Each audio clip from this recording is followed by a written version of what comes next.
প্রতিদিন ইফতারিতে কিন্তু ভাজা পোড়া খেতে একদমই ভালো লাগে না, বিশেষ করে আমার তো একদমই ভালো লাগে না ইফতারিতে কোনো ভাজা পোড়া। আগে তো আমি ইফতারিতে ভাত নিয়ে বসতাম, ভাত না খেলে মনে হতো না আমার ইফতারি পরিপূর্ণ হয়েছে। কে কে আছো আমার মতো ভাত পছন্দ করো ইফতারিতে? যাই হোক, আজকে ইফতারের মধ্যে কী রান্না করবো সেই রেসিপিটাই তোমাদের সাথে শেয়ার করব। এই তো আমি এখানে কয়েক টুকরা ইলিশ মাছ নিয়ে নিয়েছি। মাছের উপর আমি যে মশলাটা ইউজ করছি এখানে ছিল পেঁয়াজ, কাঁচামরিচ এবং বাদাম পেস্ট করে আমি একত্রে দিয়ে দিচ্ছি। তারপরে দিয়ে দিচ্ছি আমি লবণ, ধনিয়া, তারপর আমি এখানে অ্যাড করছি জিরা, তারপরে দিব ধনিয়া এবং লাল মরিচের গুঁড়া। মাছের মধ্যে খুব সামান্য পরিমাণ মশলা অ্যাড করতে হবে। এখানে আমি গুঁড়া দুধও ইউজ করেছি, কিন্তু স্কিপ হয়ে গেছে, আমার কাছে টক দই ছিল না, যার কারণে আমি গুঁড়া দুধের সাথে লেবু নিয়েছি। এখানে মশলা দেওয়া শেষ, তারপর আমি মাছগুলো আলতো হাতে ভালো করে মেখে নিব এবং মেখে নেওয়ার পর 15 মিনিটের মতো রেস্টে রেখে দিব। 15 মিনিট পর চলে আসছি মাছটা রান্না করার জন্য। এখানে আমি কড়াইয়ের মধ্যে তেল এবং পেঁয়াজ দিয়ে দিচ্ছি, সাথে সামান্য একটু লবণ, কেননা আগেও লবণ আমি ইউজ করেছি। তারপরে দিয়ে দিচ্ছি আদা রসুন বাটা 1/2 টেবিল চামচের মতো। তারপর দিয়ে ভালো করে নেড়ে নিব।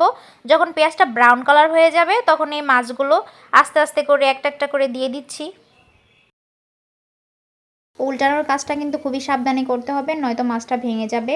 আমি আরও কিছুক্ষণ কুক করে নিব। যেহেতু মাছের গায়ে থেকে তেল ছেড়ে দিয়েছে, আমার কিন্তু অলরেডি হয়ে গেছে। এখন আমি এক এক করে মাছগুলো মশলা থেকে উঠিয়ে তারপর আমি আগে থেকে ধুয়ে রেখেছিলাম পোলার চাল, এগুলো আমি মশলার মধ্যে দিয়ে দিব। আমি কিন্তু পোলার চালের পরিমাণটা বলছি না, আপনাদের ইচ্ছে মতো আপনারা নিয়ে নেবেন।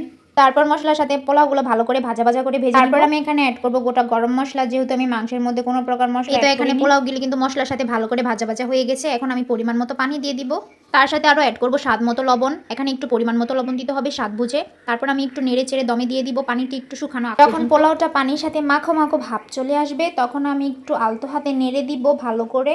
তারপর আমি আগে থেকে পেঁয়াজ বেরেস্তা করে নিয়েছিলাম, তারপর এগুলোর মধ্যে দিয়ে দিব পেঁয়াজ বেরেস্তাগুলো ভালো করে একটা সুন্দর ফ্লেভার আসার জন্য। তারপরে এখানে একে একে করে মাছগুলো দিয়ে দিব।